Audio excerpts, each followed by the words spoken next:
या देवी सर्वभूतेषु मा कात्यायनी रूपेण संस्थिता नमस्तस्यै नमस्तस्यै नमस्तस्यै नमो नमः।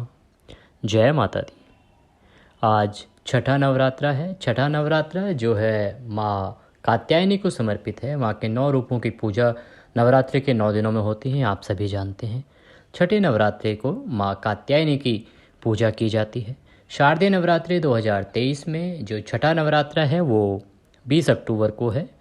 आज के इस वीडियो में हम आपको बताएंगे कि माँ कात्यायनी की पूजा किस प्रकार से करें, पूजा विधि क्या है, माँ की कथा क्या है, उन्हें भोग में क्या चढ़ाएं, किस प्रकार के रंग के कपड़े पहनें और क्या पुष्प अर्पित करें। साथ ही बताएंगे आपको कि उस दिन के शुभ मुहूर्त कब कब हैं। छठा नवरात्रि को आप सुबह उठें और माँ कात्यायनी की विधिवत पूजा करें।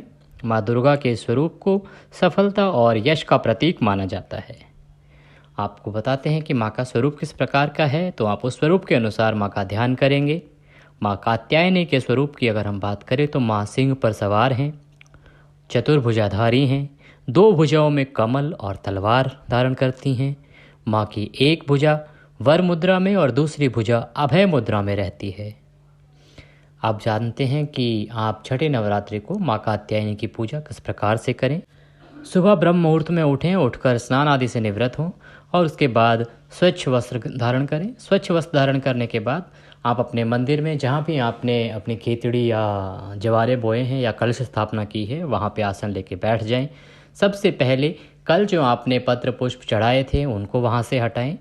फिर आप सबसे पहले शुद्धियोदक स्नान कराएंगे। शुद्धियोदक स्नान कराने का सबसे अच्छा तरीका है कि आपने एक लोटे में जल लिया होगा, उस लोटे के जल में थोड़ा गंगा जल डाल लें और उसके बाद पुष्प से सांकेतिक रूप से थोड़े छींटे दें। अगर पुष्प आपके पास नहीं है तो आप अपनी उंगलियों से भी ऐसे छींटे दे सकते हैं। वो एक सांकेतिक स्नान होता है।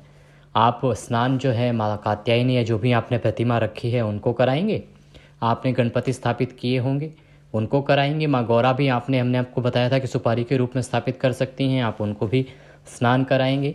कलश को भी आप छींटे देकर स्नान कराएंगे और इसके बाद में आप उनको एक साफ वस्त्र से पोंछेंगे। फिर आप उनको कुमकुम का तिलक लगाएंगे। माँ को लाल रंग प्रिय है, आप कुमकुम का तिलक माता को लगाएं, गणपति जी को भी लगाएं, माँ गौरा को भी लगाएं और कलश पर भी आप तिलक लगाएं। उसके बाद अक्षत लगाएं।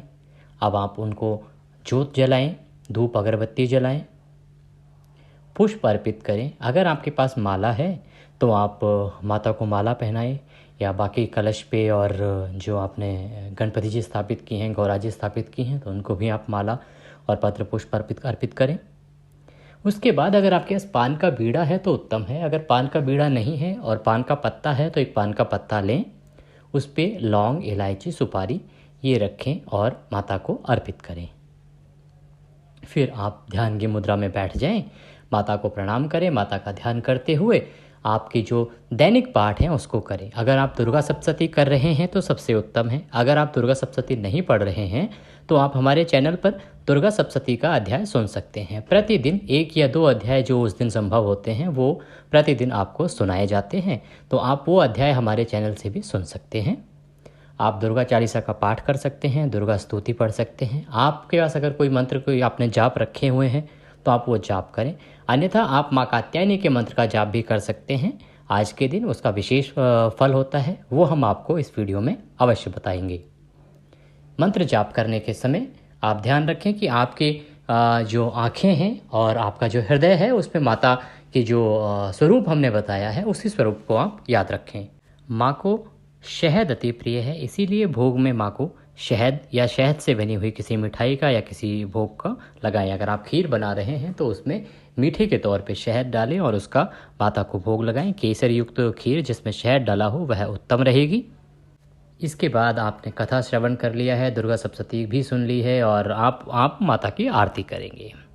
इसके साथ आपको बताते हैं अब पूजा के बाद कि आप जो है इसके उपाय क्या हैं, किस लिए आपको इसकी पूजा करनी चाहिए छठे नवरात्रि की।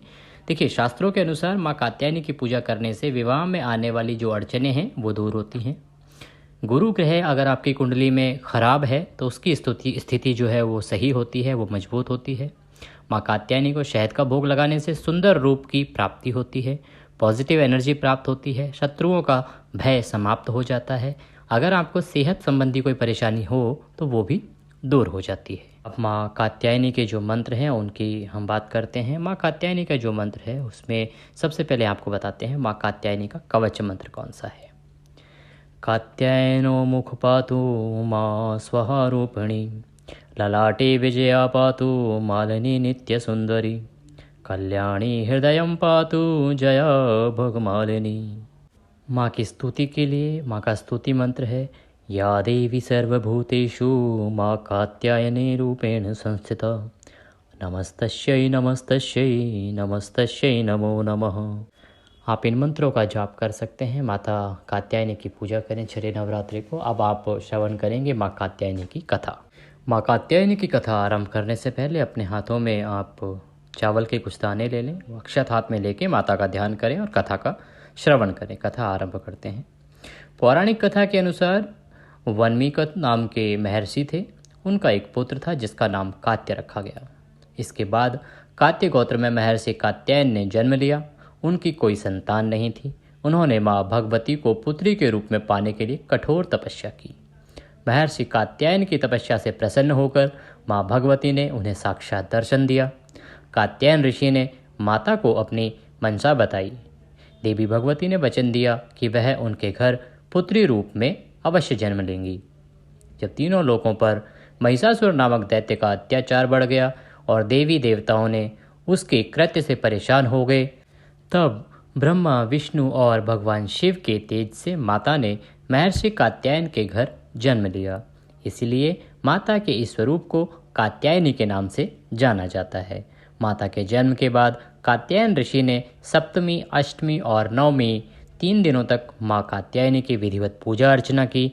इसके बाद माँ कात्यायनी ने दशमी के दिन महिषासुर नामक दैत्य का वध करके तीनों लोगों को उसके अत्याचारों से मुक्ति दिलाई। बोलिए कात्यायनी मात की जय। माँ मेरी सच्चियाँ जोता वाली माता तेरी सदा ही जय। इसी के साथ माँ कात्यायनी की यह कथा समाप्त होती है। अब आप हाथ में लिए हुए चावल के दानों को माँ के चरणों में अर्पित कर दें, माता को प्रणाम करें, आरती करें और अपने दैनिक कार्यों में लग जाएं। आपको हमारा ये वीडियो पसंद आया हो तो इसको शेयर करें, लाइक ज़रूर करें और हो सके तो जय माता दी कमेंट करें। इससे हमारा मनोबल बढ़ता है और हमें लगता है कि हमारे द्वारा दी गई जानकारी आप तक पहुंच रही है और वो सही उपयोग हो रही है। आज के इस वीडियो में अभी के लिए इतना ही। अगले वीडियो में फिर होगी आपसे मुलाकात। तब तक के लिए जय माता दी।